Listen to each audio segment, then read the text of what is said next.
નમસ્કાર દર્શકો, હું છું મનીષ પ્રજાપતિ. આપ જોઈ રહ્યા સૂર્યદૂત ન્યૂઝ એન્ડ સ્વાગત ગુજરાતમાં આપનું સ્વાગત છે. આજે અમદાવાદ નારોલ વિસ્તારમાં જે લક્ષ્મી નિવાસ ફ્લેટ છે ત્યાં આગળ ગટરની બહુ મોટી સમસ્યા છે અને જોઈ શકો છો આ પબ્લિક જે રોષે ભરાયેલી છે એમનું પીવાનું પાણી અને ગટરનું પાણી બે એકત્રિત થયેલું છે. આપણે વધુ માહિતી એના જે રહીશો છે એમની પાસેથી જાણીશું. નમસ્કાર બેન, તમારો પરિચય આપો. મારું નામ શીતલ શાહ છે. હું 14મા માળે રહું છું અને પાણીની અમને એટલી બધી તકલીફ પડી રહી છે. આ જ્યારથી ગટર તૂટી છે ને ત્યાંથી 8 થી 10 કમ્પ્લેન લખાઈ છે ગવર્મેન્ટમાં, પણ હજી એનો કોઈ નિકાલ લાવ્યા નથી. અને હું તો એમ કહું છું કે 4થા માળે અમારે ત્યાં નાનો એક બાબુ છે એને હોસ્પિટલમાં એડમિટ કરવું પડે અને પીવાના પાણીમાં બી મિક્સ થઈ જાય છે એ ગટરનું પાણી. તો એ છોકરાને એડમિટ કરવો પડ્યો, એને બાટલા ચડાવ્યા. હવે અહીંયા 4000 પબ્લિક છે, એની જવાબદારી કોણ લેશે? 4000 પબ્લિકમાંથી જો 2000 પબ્લિક જો હોસ્પિટલમાં જશે તો ગવર્મેન્ટનું શું નામ રહેશે? એમ કહો.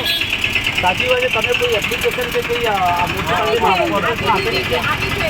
લગભગ 5 થી 7 વાર મ્યુનિસિપાલિટીમાં ફોન બી કર્યા, એપ્લિકેશનમાં લખી નાખી તો બી કોઈ એક્શન લેવામાં આવતી નથી. તો પણ કોઈ એક્શન લેવામાં આવતી નથી. તમે બેન શું કહેશો? कल मेरी बेटी बीमार हुई, वॉमिट हुआ. अभी गर्मी में ये ड्रेन वाला पानी बच्चे पियेंगे तो क्या असर होगा आप समझ सकते हो. आगे मानसून भी है, रोज़ रोज़ कौन गटर का पानी, आप कौन समझो. ये अहमदाबाद सिटी है, आज के डेट में 21st सेंचुरी में हम इतने बड़ी सोसाइटी में ये फैसिलिटी ले रहे हैं. બહુ સાચી વાત છે કે જે ગટર અને પાણી પીવાનું જે ભેગું થઈ રહ્યું છે એનાથી ખાસા લોકો બીમાર પડી ગયા છે એવું બહેનનું કહેવું છે. તો આમની રિક્વેસ્ટ એ છે કે જલ્દીથી જલ્દી આ સમસ્યાનો હલ કરવામાં આવે અને જે જનતા જે જનારી જનતા રોડ ઉપર છે એ પણ ત્રાહિમામ થઈ ચૂકી છે એવું એમનું કહેવું છે. તો જોતા રહો સૂર્યદૂત ન્યૂઝ. નમસ્કાર, જય હિન્દ, જય ભારત.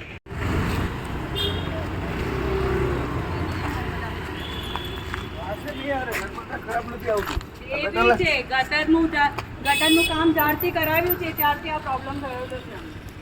ગટરનું કામ થયું એ આ પ્રોબ્લેમ થઈ જાય છે. હર વખતે ગટર સાફ કરવા બોલાવો, 10 દિવસ સુધી કોઈ આવે કોઈ આવે.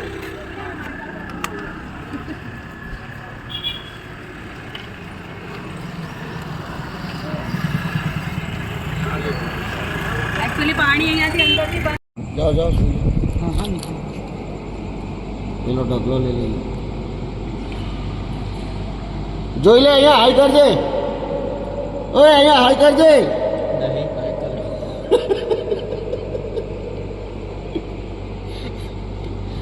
માટી કાઢો.